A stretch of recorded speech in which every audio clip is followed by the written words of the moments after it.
Good morning, everyone. Thank you for joining us today. Today is Monday, July 10th, 2023. We are here in the hearing room of the Laurie County Administrative Services building for a work session regarding our Impact Fund Grant Program.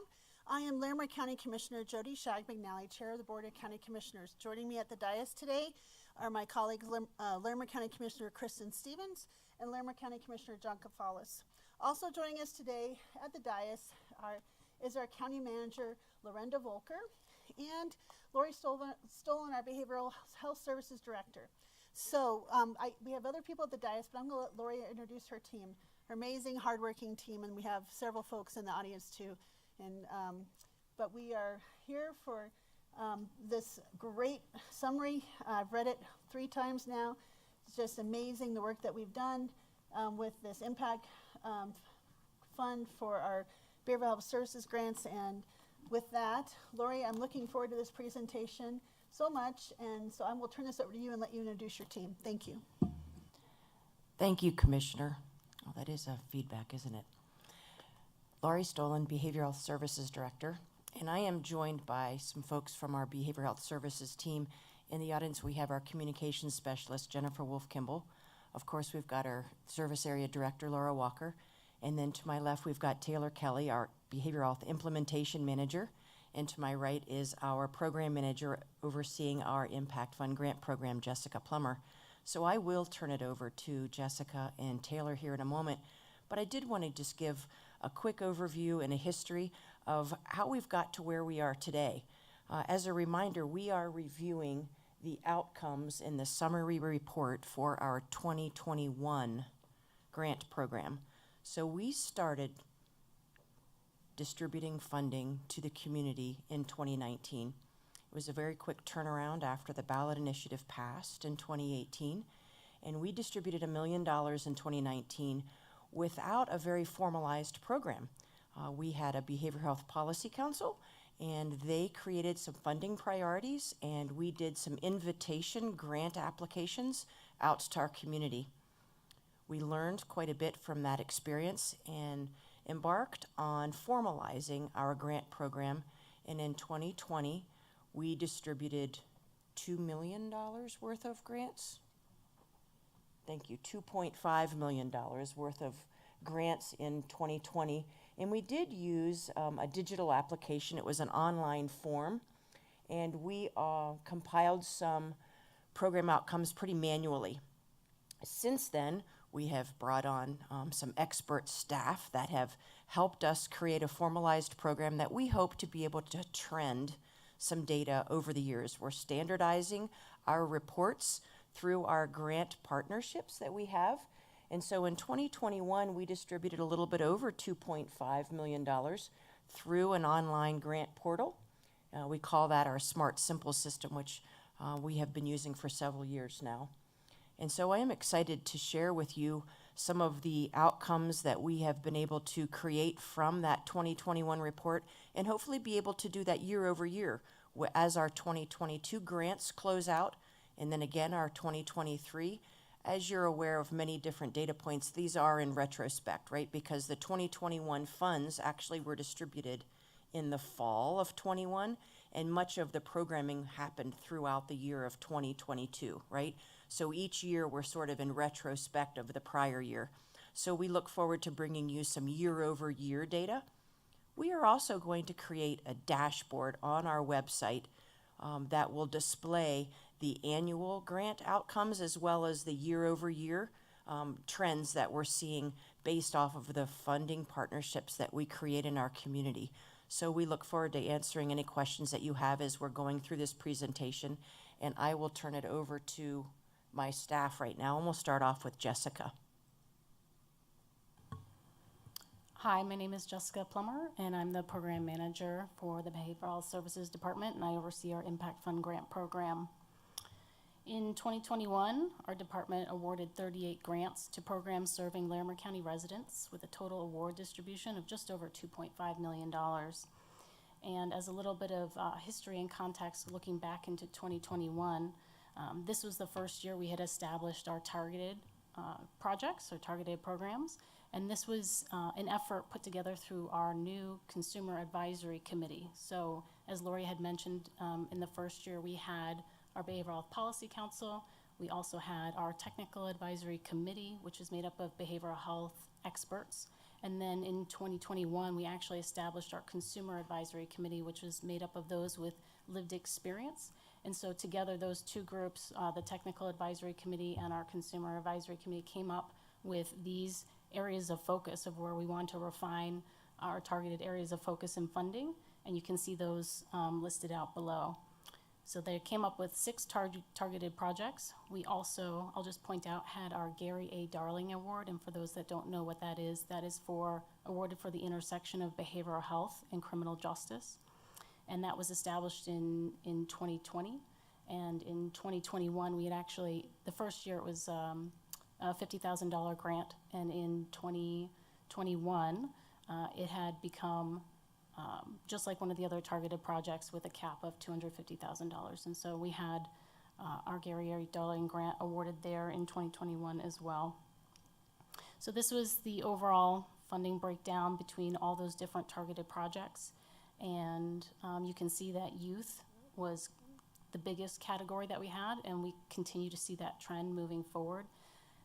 As my colleague Taylor will get into later in the presentation, even though there's youth being served in that targeted project, there are youth being served kind of throughout some of those other programs. So it does really capture a larger percentage of the overall funding portfolio.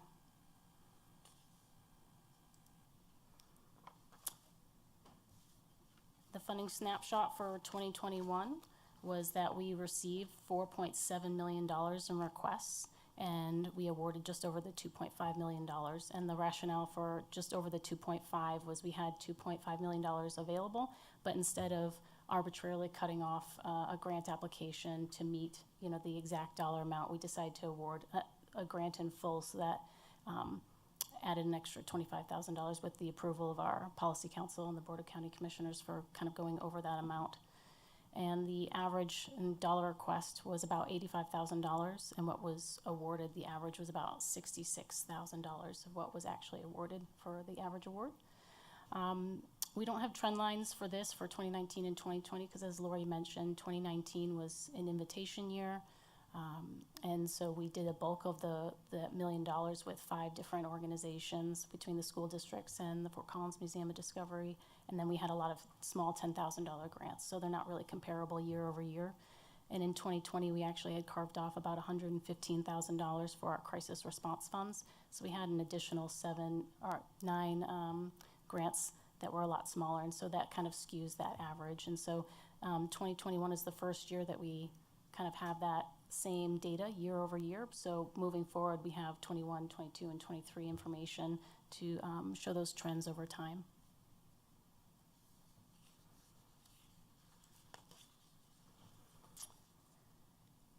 One of the other things we wanted to highlight from this report was the types of organizations that we're funding. So one of the other key things that happened in 2021 was that we expanded our eligibility criteria, not to just fund 501c3s, but to fund anybody that was poised to serve the needs of our ballot initiative, which is to provide behavioral health services directly or indirectly to residents of Larimer County. And so we did broaden that pool. We saw a lot of really interesting and new creative applications from a lot of different organizations. So majority of the funding did continue to go to a lot of nonprofits in the community that were doing that work in mental health or substance use. But we also saw applications from county government, special district governments, city and townships, higher education, for-profit organizations, independent school districts, and even faith-based organizations.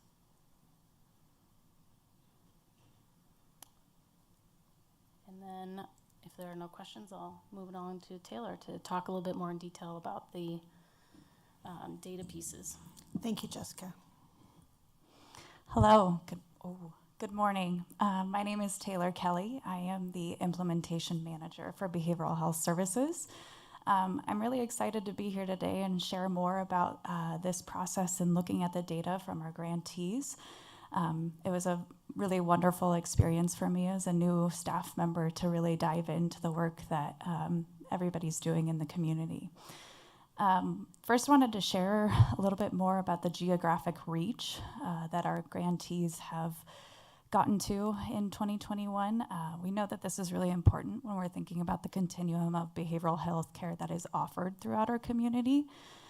So when we looked at the footprint, the majority of the organizations did not really specify where they offered targeted outreach besides Larimer County as a whole.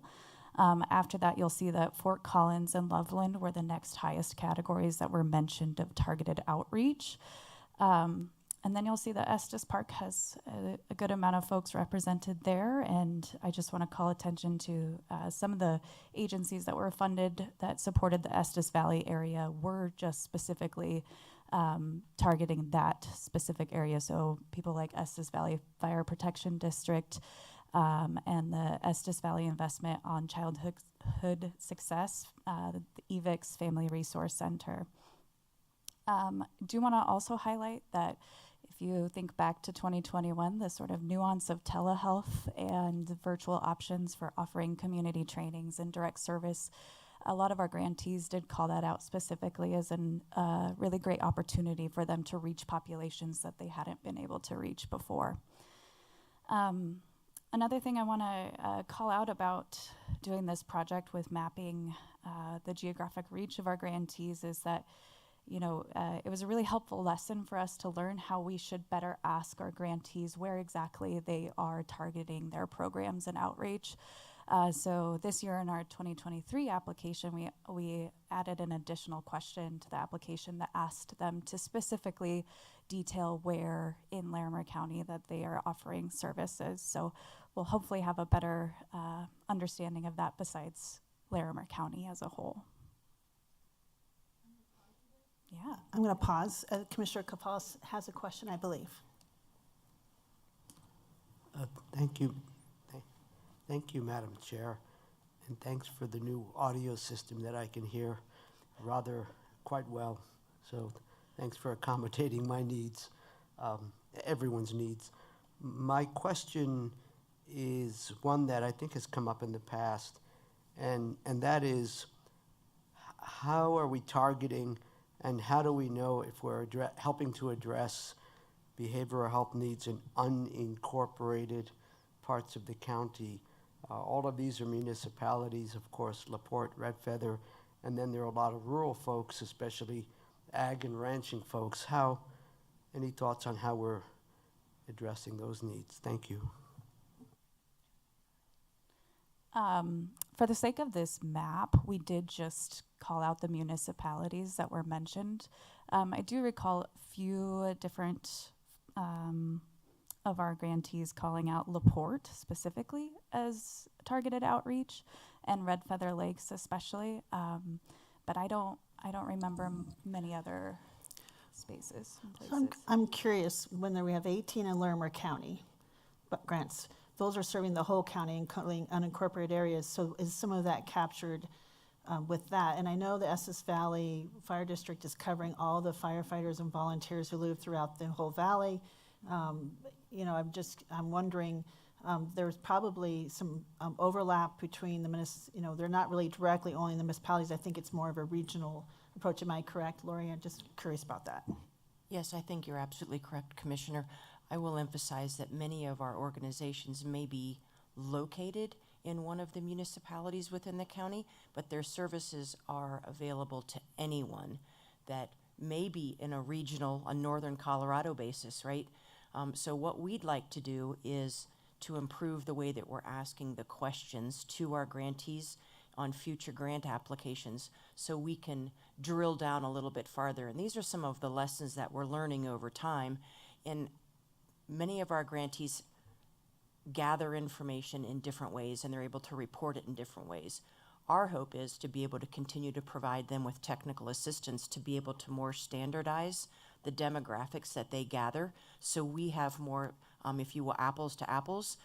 We've been doing a lot of manual gathering and compiling of data to help support our smaller organizations that might not have as robust of an administration to manage their reporting.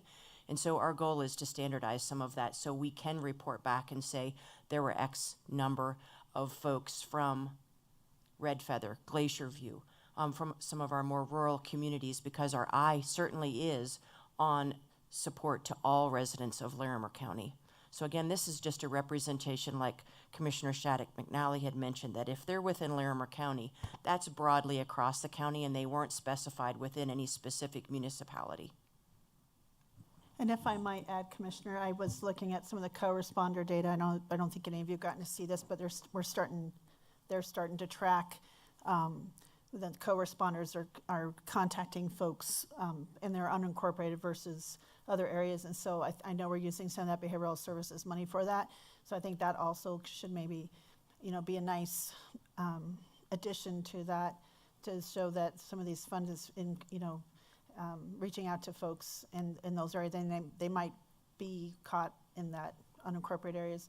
And Laurie, just for Commissioner Cafalas' question, I know we've been looking and talking with folks about the agricultural community, and I've been bringing up the ag well, and I don't know if we've circled back and contacted with them, but we have the Behavioral Health Policy Council. When we had the joint meeting, that was something that we did bring up, and we are realizing there's a lot out there. We just need to connect with them and help amplify their work. Would that be a correct statement?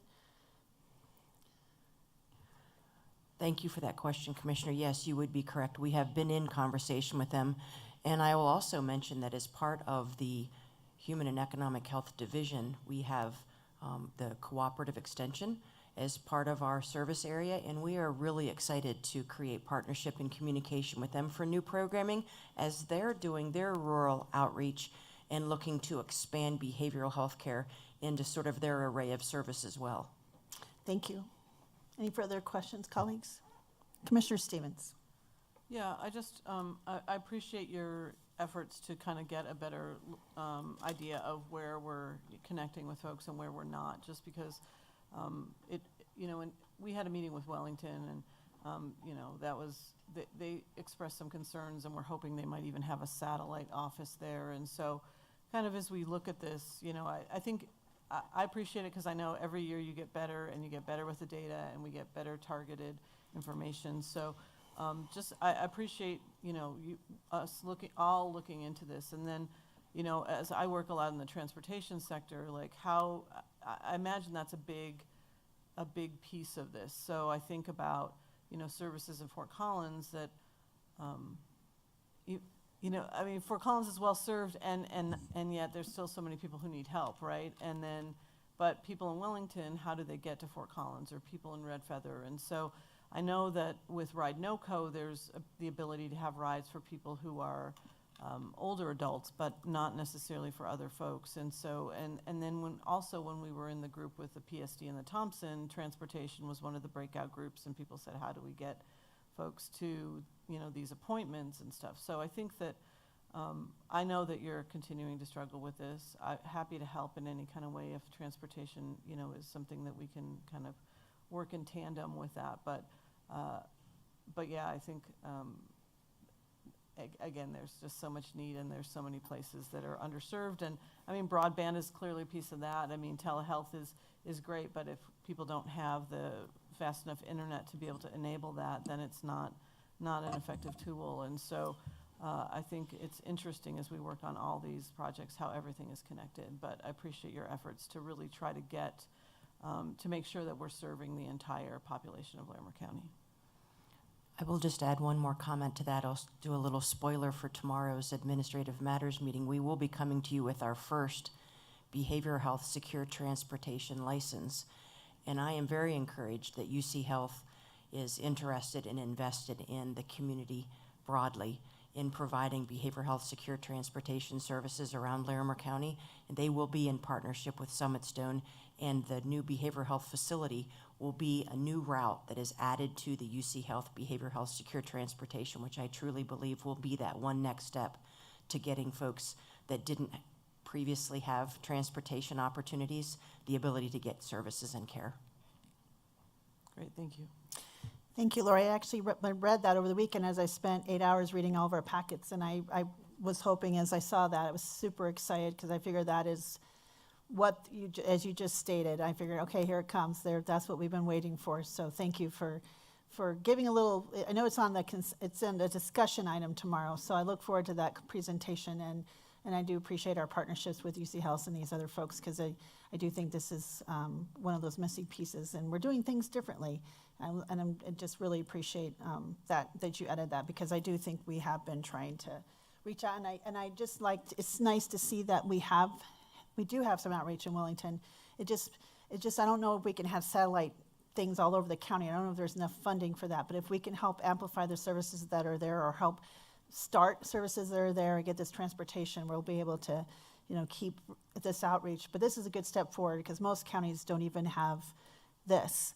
And so just want to remind everyone, it sounds like, oh, we should be doing better. We always should be doing better, but most areas of the country in this region don't even have this. So this is huge, and really appreciate this being on data. So thank you. Great.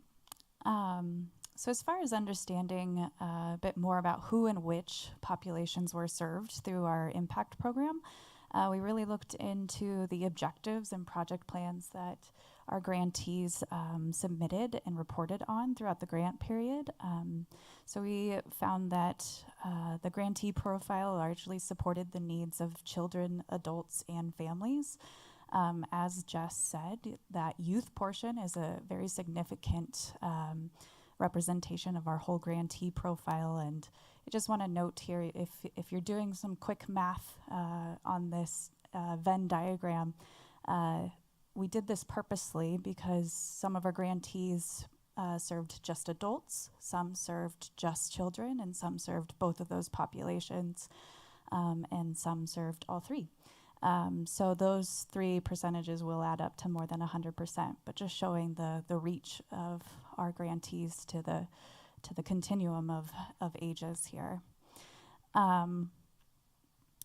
We used, as I said, those specific projects and programs that agencies were funded for to determine which underserved populations organizations were working with.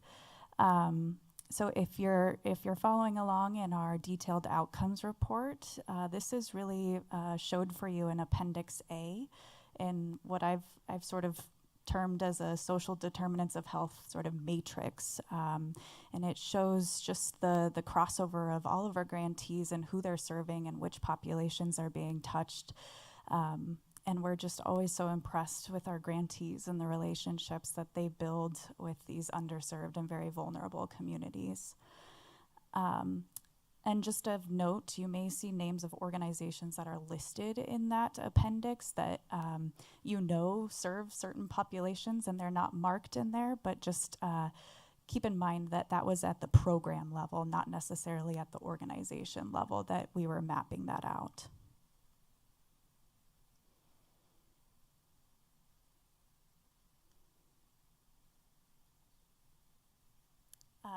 So this is where I'd like to call the fun part of everything that our grantees did, to see really what the impact was from our organizations in the community. When we looked at all 38 grantees, we found that they provide services and connection to over 150,000 individuals in the community. More specifically, the awarded projects offered direct support to more than 31,000 individuals. And we sort of created 3 different buckets to organize how these funds were distributed. So we've got community education, professional development, and then direct behavioral health service work. So we had 9 organizations that provided community trainings like QPR, suicide prevention, overdose prevention, mental health first aid, and stigma reduction programming to 26,779 individuals, 18 organizations that offered different types of more professional development type trainings, so trust-based relational intervention training, trauma-informed care, and things like paid internships and workforce development fell under this bucket as well. So 1,156 different staff and caregivers being supported this way. And lastly, we had 25 different organizations doing direct service work, so things like therapeutic intervention, care coordination, case management, and other types of clinical services to 3,611 individuals. And of course, there's likely to be duplication. We did not have any way of finding the unique individuals served across all of our organizations. So just estimates here, but what was reported to us.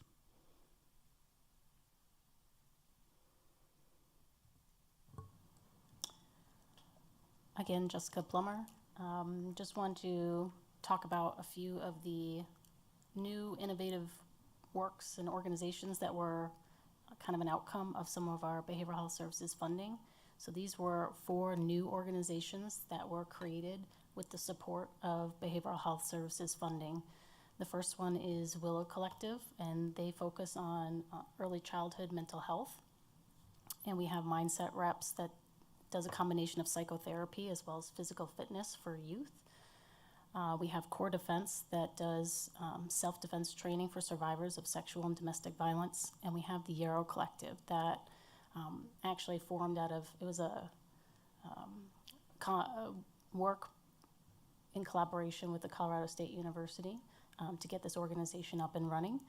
But it's a peer support organization for those with lived experience.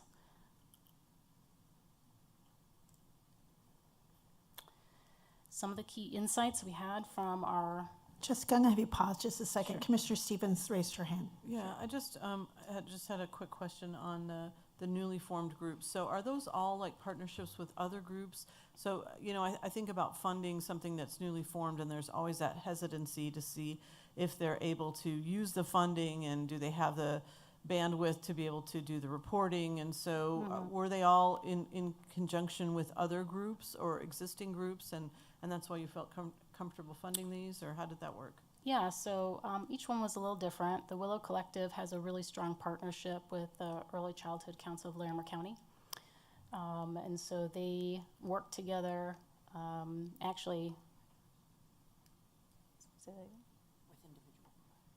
Yeah, and with individual providers. So the Willow Collective, it started with their co-founder, Mary Beth Swanson, and she actually brought together a team of providers, and they formed a group because they all wanted to work together, but couldn't serve folks with Medicaid and do all the billing and the sliding fee scale on their own, but together as a group they were able to do that, and that is why the Willow Collective formed, because they were a for-profit provider, the individual therapists that saw a need to serve some lower income individuals and want to make their services accessible. And so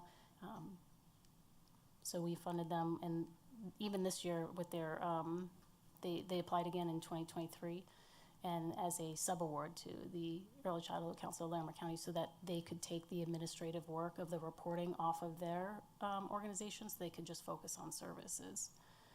In terms of Yarrow Collective, I already mentioned they started with CSU as their academic partner to kind of build this organization, and they're still an active partner, and they have a fiscal sponsor with the Colorado Nonprofit Development Center.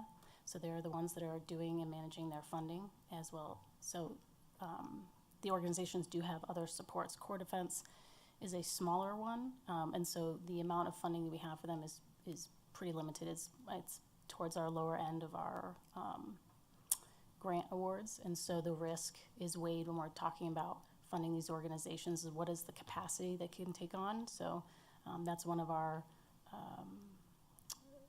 part of our evaluation process, is assessing the risk of the organization for the amount being awarded. Can they take on the amount of work that they're being proposed with the amount of funds that we're giving them? Is it reasonable? And so those are all part of the assessment process when they go through our evaluations. Great, thank you. Thank you, Jessica. Go ahead and proceed. So some key insights, things that we learned, general themes that came out of the 2021 final reports were workforce challenges. Again, this is looking back to 21 and 22, where COVID was still heavily impacting organizations. I mean, it still is today, but there was a lot of staff turnover. There was a lot of hiring and labor challenges. What we've seen is that folks that wanted to hire for certain high-level clinicians couldn't fill those roles, and so we're having to reduce or lower their criteria to hire either master's in social work students or bachelor's in social work students to get somebody to fill those roles that were needed.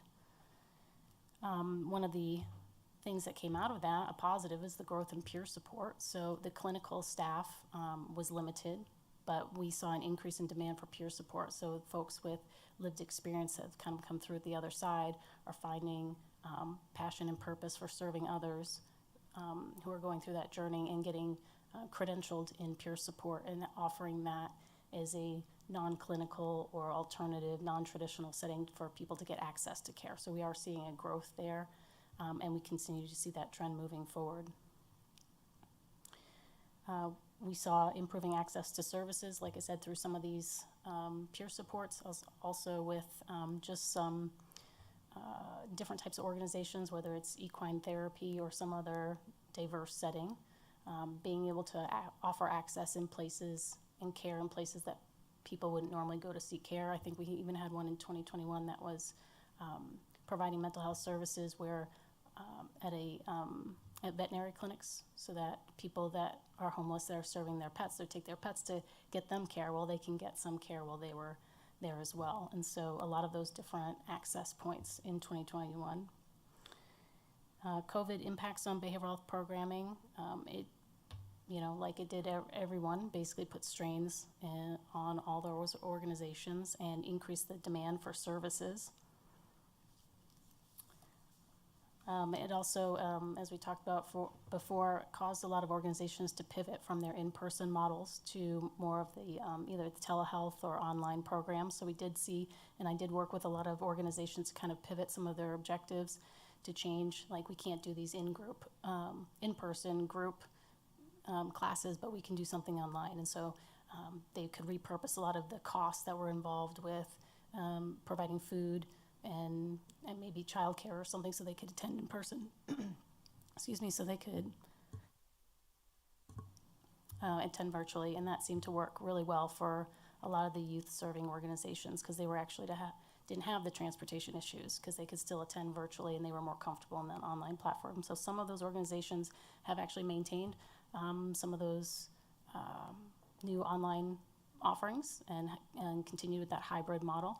Some that require to come in person, that require like a urine analysis or something. You can't, those are things you just can't do virtually. So we did see a lot of those pivots, like I said, in 2021. And then the last one is just an update on school district grant awards and how they kind of impacted in-person learning and impeded programs aimed at school-age children. Again, some of that was just with a lot of the school closures and things like that, being able to pivot into the online space. We had awarded Estes Park for a mental health coordinator, district level position. We had done that in all 3 school districts, and one of the outcomes of 2019 and 2020 was that they were absorbed into their general fund budgets in all 3 school districts, and we've seen that continue to grow in future years.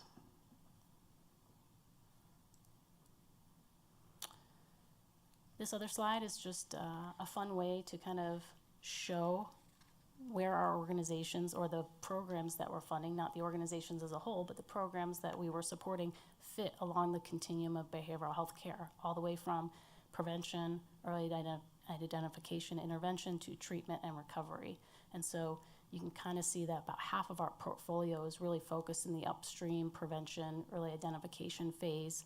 We do have some that provide direct treatment and services, and a little bit in that recovery space. And so as we're tracking this year over year, we can actually overlay this year over year and see where the trends are, and we'll be able to show that in future years, but didn't want to kind of commingle this one.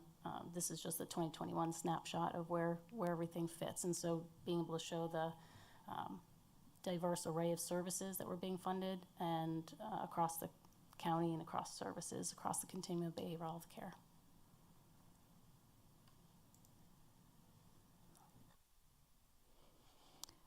So taking a deeper dive into the individuals that were served by our grantees, in 2021, we did ask for demographic data from grantees if they were able and willing to provide it. They could submit this in a predefined table that was provided by Behavioral Health Services in our Smart Simple software for reporting, or they could simply attach their own documentation of how they collect demographics.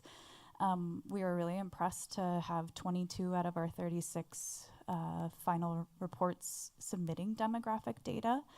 11 of those agencies elected to contribute them in the form of this demographic table. And you can even see in there, some didn't report certain demographics in this table. If you're following along in our report as well, this is Appendix D, the last page, just so you can look more closely. And then another 11 agencies contributed their own supplemental demographic reports, and it varied greatly in the information provided. Some gave information about income levels and education attainment. Others gave us information about sexual orientation, but since we had only asked for age, gender, race, ethnicity, and veteran status, I just kept those categories consistent in aggregating this portion of what our grantees gave us. What I think is especially important to point out about looking at the demographics that were given in a general observation is that everyone collects this differently. You can see that, just looking at this, people define gender and sex differently, and race and ethnicity as well. So it's really difficult, I think, for grantees to submit this to us in a predefined way if they collect it differently and measure it differently. And, every year things change on best practice and how to really delineate these demographics.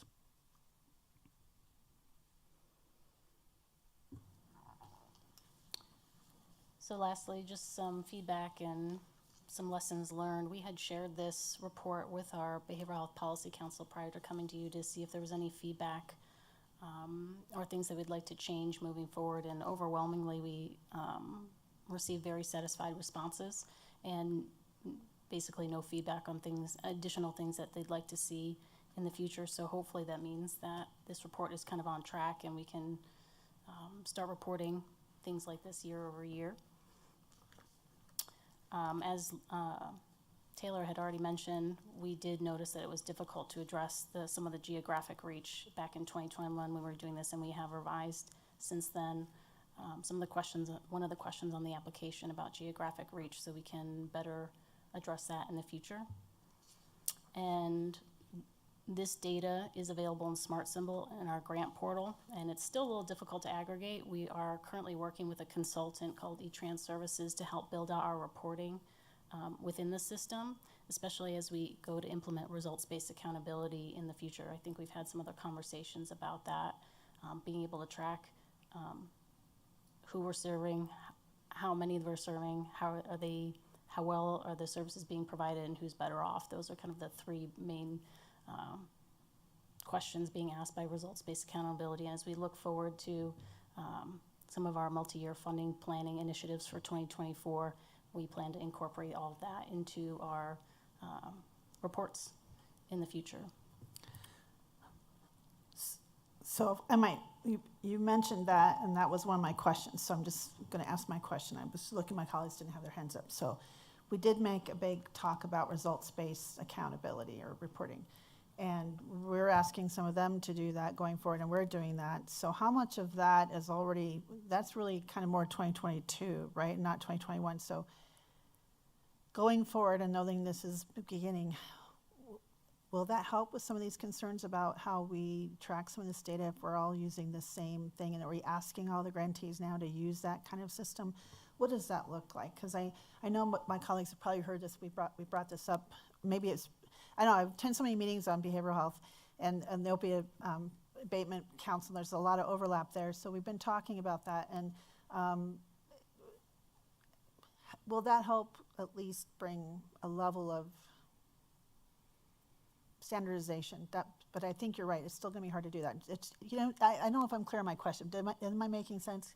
Because you haven't brought this up, or maybe because we haven't had a behavioral health meeting, we've been mostly doing it online, but you know what I'm saying is just how is that going to help going forward? Just my curiosity. Yeah, it's an iterative process. So this is 2021. Right now, we're still in the middle of 2022 grants. So we're actually doing interim reports right now on 2022, and we're just analyzing 2023 grants, and we're already planning 2024. So for our team, we're all over each year. And so it gets, a little bit confusing on where we are in the process. So we just started results-based accountability this year, intending to roll it out for 2023. So we did make some improvements to 2022, so we should see, some better information in 2022. In 2023, that should be a lot better.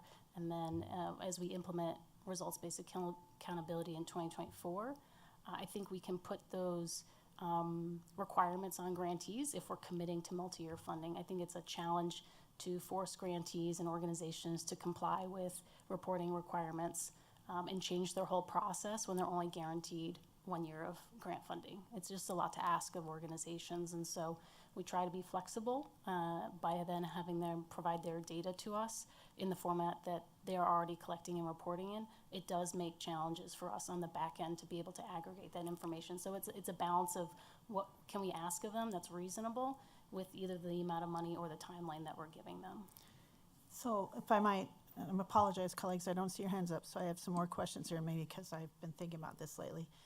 And my questions don't mean that I don't think you're all phenomenal and the work that you're doing is just outstanding, but just wondering how we even get better, because we're doing a lot of great work and there's so much we're learning, and just want to help us do even more work. So as I understand, I don't know there's any exemplars out there for us to learn from. Like, no one else is really tracking this kind of data this way. So are we kind of building this as we go along? And since we started this is like something very unique. So we maybe not be able to track it from day one, but we can show that we are amplifying and increasing services and outreach throughout the whole county. That's a statement we can just say in general. So there's two questions there. I hope that's not too confusing.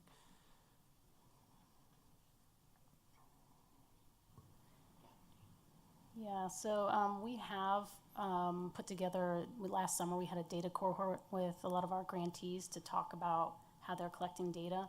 And so we have talked, as we've are planning for 2024, how do we group those organizations together that are doing similar work to talk and use the same kind of data points so that they are all sharing the same information and getting people on the same page. So that requires a lot of facilitation and system integration, and and that's not something that I think we can really control, but we can help facilitate among the organizations if we're putting them together, saying like, we're all these youth organizations, you're all working together and you're all speaking the same language, because we have a hard time being prescriptive about it, being that it's not our field of expertise. They're in it, they're in there doing the work, and they're collecting the data and the surveys from other folks, and they're trying to keep it confidential. So Taylor and I have had a lot of conversations about how best to do that moving forward, and so we have some ideas about grouping those organizations together and facilitating some sort of data cohort model for those organizations, especially in providing the training for results-based accountability. Our department has started pushing that out to all the organizations so that they're all on the same page about it. So maybe we go back just a little bit. That's great, and I think, like I said, you guys are doing outstanding work behind the scenes that maybe the community doesn't understand how hard you're working as we're trying to really be good stewards. And we want this money to make a difference. We're not just throwing money out. We're really trying to be targeted and responsive and make sure this money is doing the most work, this taxpayer resource is doing the most work for the most good for the community. As we understand, I don't know who else is doing some kind of dashboard or tracking how the money's going out. Like, I don't think the state, I don't know any other counties that are doing it this way. So really, we're kind of being innovative and leading the way in this kind of reporting out in data and helping the community see how this money is making a difference in the community. Would that be a correct statement? Thank you, Commissioner. I would agree that is a statement that Larimer County leads in many ways. And in this behavioral health initiative, being a sales tax that's dedicated for 20 years, the combination of different services of bringing the silos of mental health and substance use disorder together. And what we're learning over time is the tremendous opportunities of collaboration that we have within our county in different departments. When we come together and talk about our common goals and our common work, the dashboard conversation is very robust within the county right now. We have lots of partners that are working on dashboard type of information, community indicators, as well as performance measures. And so we are in close contact within our division Thanks to Laura for bringing us all together and highlighting some of the common work that we have, that we can come together, streamline our work, and have common dashboards that talk about a variety of different public health issues within our health department, within human services, within behavioral health services. And so it is rather unique that we have such strong collaboration with our community partners as well as internal to our other county departments. Thank you, Laurie. And I guess I want to state that because I want the public to hear this, that you guys are working really hard. There's not a model to follow. This stuff you're kind of building and developing from scratch to really, as we were showing you how this money's being used, because this is, I think, after the pandemic, this was an issue before the pandemic, right? This was a need and for many years, and there was all these gaps that, Laurie and your team and lots of folks helped identify before we even passed the tax. And now with the pandemic, thank goodness we had this, because we know that some of our rates held steady and did well, much better than other. And I'm not saying we're not competitive, we're trying to make a difference. And we know other counties had some pretty alarming numbers. We're still having some alarming numbers, but as going forward, this is something that's really innovative and being done, and trying to be so transparent and accountable to the taxpayers how this money is being used, so we can show we thank the Laramie County voters, what a great investment they made, and how we're really trying to be transparent how this is being used and how we move the needle, because we're trying to save lives and help people. So that's kind of the reason for my questioning, because I know this looks really simple as you're bringing this all together, but I know this was monumental work bringing it all together. And I just want to thank you all from all my heart, your hard work and efforts and your passion for this. I see, Lorinda, you've been just waiting to say something. Well, I guess what I would say is all of these grants are made to fill a gap. So just to back up to the very beginning of what this program was envisioned to be, it was not to supplement things that are already happening or to fund things that were already going on, but it was to expand those, to add a new service, to add more people, to add more resources. And so the baseline is none of these things were happening in the way that they are now before these grants were made. So I think maybe that's an important statement for the public to hear, is that these are all grants that really expand the services in our community so that we don't duplicate services. There are organizations that are really good at what they do, and we want them to do more of that instead of trying to do it in the county to do it, or do it at our crisis center or in some other way. The community is used to getting services through these agencies that you just saw were funded, but they weren't providing them at the level they are today, but for these grants. So that's, I think, the real difference we make in our community. Thank you, Lorinda, for making that statement. I think that's another important statement. Commissioner Stevens. Yeah, so one of the questions I have is, with the application process, are they estimating what populations they might serve? In other words, are you getting do they give you some idea of the demographics they're going to serve?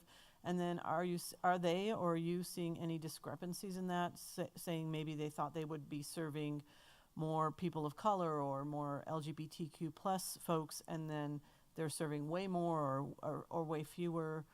Just wondering, kind of in the gaps, as that to me, that's really interesting information to have, is when we collect that, is are they serving a different population than they thought they might? Thank you for that question, Commissioner. I think what's exciting about us having our 3 advisory groups is for us to have this continual loop of communication from our elected officials from our different municipalities, and then representatives from across the county that can come together on a regular basis and let us know where they're seeing critical gaps in care. And then that helps inform where we can direct dollars.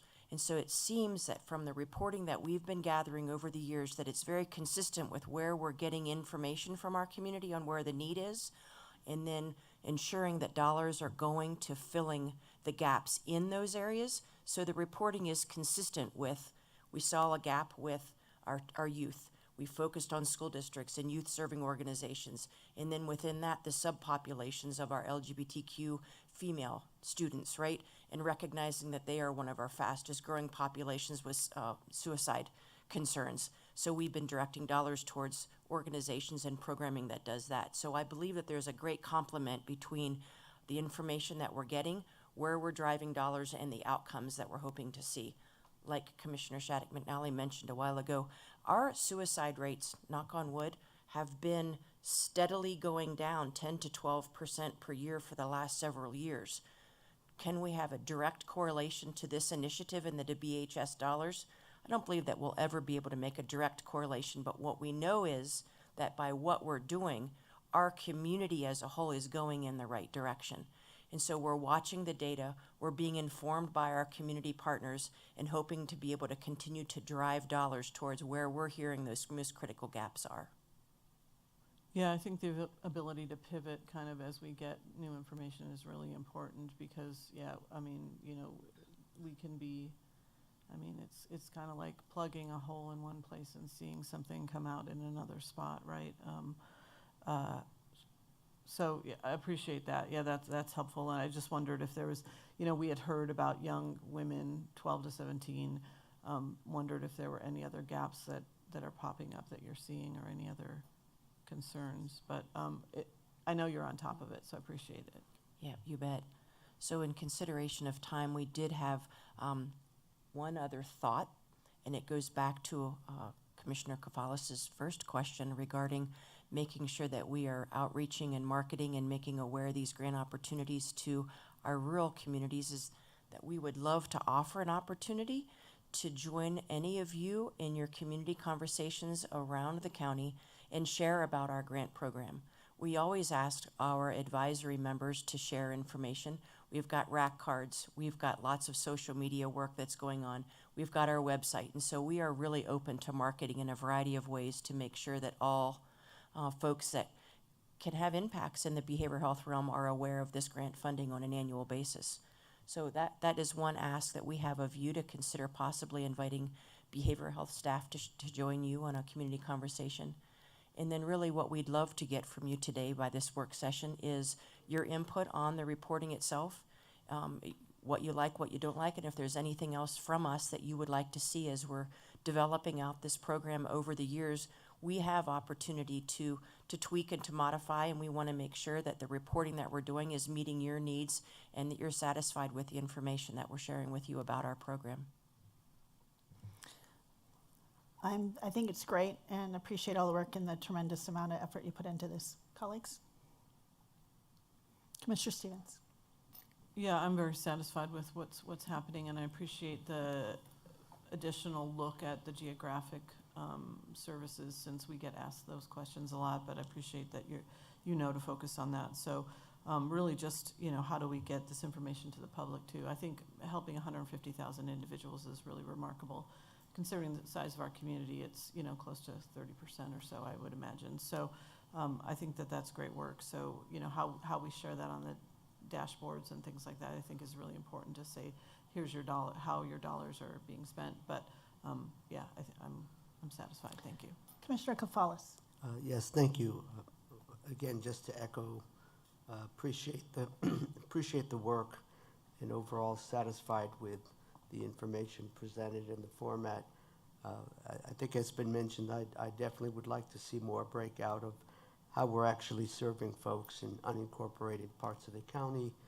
I look forward to collaborating on scheduling some of your staff to come to our upcoming community conversations, perhaps this fall.